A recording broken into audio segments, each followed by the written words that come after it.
তো বন্ধুরা, আরজি কর মেডিকেল কলেজের তিলোত্তমার মৃত্যুর ঘটনা, খুন ও ধর্ষণ কিভাবে হয়েছিল, তো যাই শুনে নেওয়া যাক।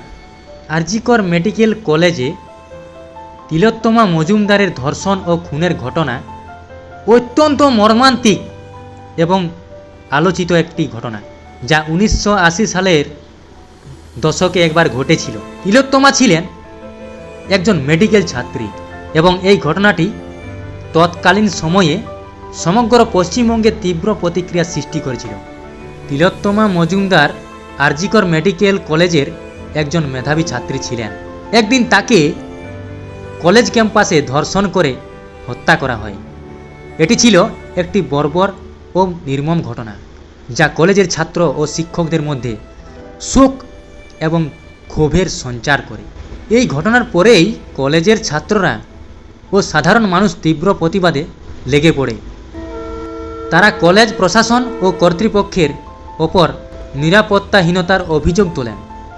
এই হত্যাকাণ্ডের বিরুদ্ধে তৎকালীন সময়ে বড় ধরনের আন্দোলন শুরু হয় এবং শিক্ষার্থীরা কলেজ ক্যাম্পাসে নিরাপত্তার অভাব নিয়ে সরব হয়ে ওঠেন।